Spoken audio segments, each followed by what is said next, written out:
Castillon-la-Bataille, Jacques Breillat, il est leader de Gironde Avenir, également c'est le groupe d'opposition de centre et de la droite au conseil départemental de la Gironde. Vous répondez à Stéphanie Brossard. Bonjour Jacques Breillat. Oui, bonjour. Dunkerque et Nice confinées le week-end parce qu'elles affichent des taux d'incidence records. Êtes-vous, comme d'autres élus qui ont pu le confier, partisan d'un allègement de la contrainte sanitaire en Gironde où le virus circule moins ?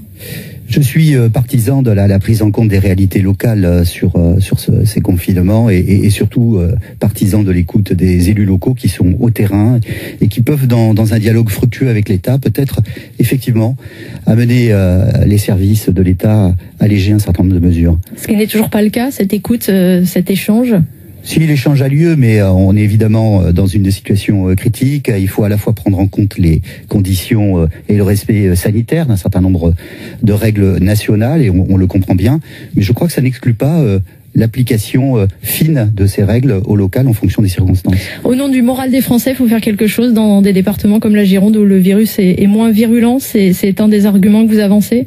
Oui, c'est le moral, mais c'est aussi la vie sociale, c'est aussi une situation qui, on le voit bien, devient plus que critique sur le plan économique. Et partout où on peut faire en sorte, sans remettre en cause évidemment les règles sanitaires, de les appliquer de façon la plus fine possible, il faut le faire. Est-ce que sur la vaccination, la France a raté sa campagne ? Je ne sais pas si elle a raté, en tout cas on peut dire que le début est quand même un peu difficile et en tout cas très lent à enclencher.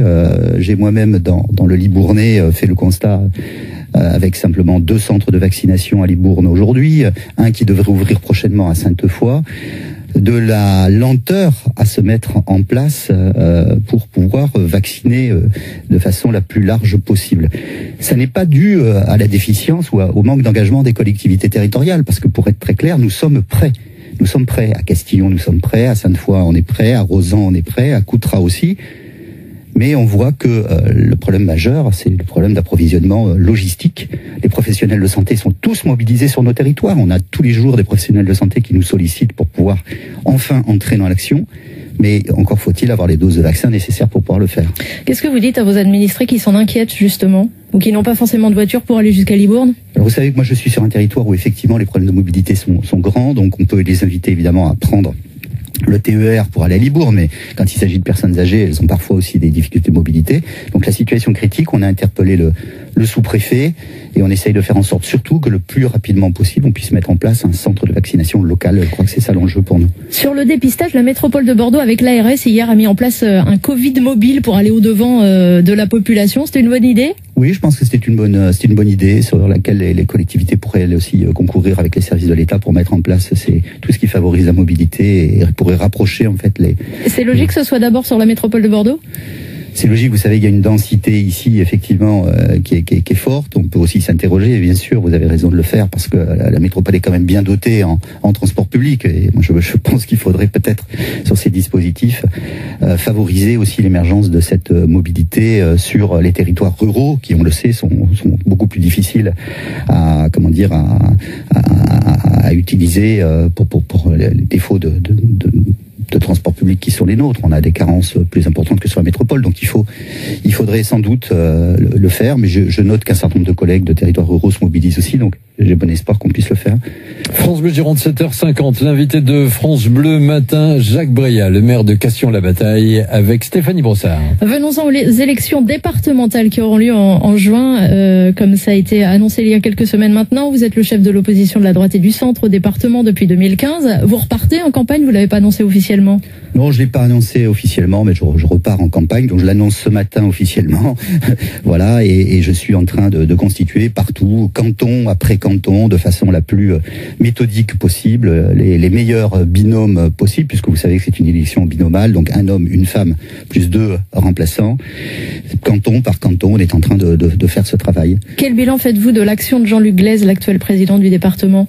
Un bilan évidemment critique sur un certain nombre de points. Il n'est pas que critique parce que je m'inscris dans une forme d'opposition où On a aussi, sur un certain nombre de points, été en accord avec la majorité, mais un bilan critique. Sur quel point? Sur la fiscalité, sur les dépenses de fonctionnement du département. Critique aussi sur la capacité du département à maîtriser un certain nombre de programmes d'investissement. Je pense notamment au dérapage là constaté sur le plan collège. Critique aussi sur la crise sanitaire n'aide en rien depuis quelques mois. Bien sûr, il faut le dire, mais critique aussi sur un certain nombre d'obsessions départementales, le revenu universel par exemple. Donc on aura l'occasion sur ces sujets Avec la crise universelle, on peut pas revenir sur ce débat justement d'une aide. On voit que les étudiants sont particulièrement en difficulté, n'ont pas droit à quoi que ce soit. On peut pas remettre ce débat du revenu universel sur la table justement? Je crois qu'on peut remettre tous les débats sur la table. C'est justement le propre des assemblées comme les nôtres. Mais je pense qu'il n'est pas raisonnable de le présenter tel que la majorité l'a fait aujourd'hui au sein du département. On aura l'occasion de discuter. C'est pas tout ou rien. Mais le revenu universel, c'est une question effectivement centrale. Elle peut être discutée, mais je considère que la façon dont la majorité l'a abordée n'est pas la bonne façon. Dernière question rapidement. Est-ce que Nicolas Florian, ex-maire de Bordeaux, est le bon candidat pour votre camp pour les élections régionales qui auront lieu aussi au mois de juin? Écoutez, Nicolas Florian, il a d'abord été choisi par ses pairs. C'est un élément pour moi très important, c'est-à-dire que les autres élus du conseil régional avec lesquels il a siégé, qui l'ont vu dans son engagement, l'ont désigné comme étant un chef de file essentiel pour eux. Et puis Nicolas Florian, eh bien, c'est aussi le courage politique et moi je de repartir après la défaite à la mairie de Bordeaux, c'est ça? Vous savez, la vie publique, c'est ça, hein, c'est fait de haut et de bas. Et aujourd'hui, je le sens pleinement mobilisé. J'ai échangé avec lui. Je sens qu'il est parfaitement engagé sur ce combat. Il connaît très bien l'institution régionale, il faut le dire. Il y siège depuis de nombreuses années.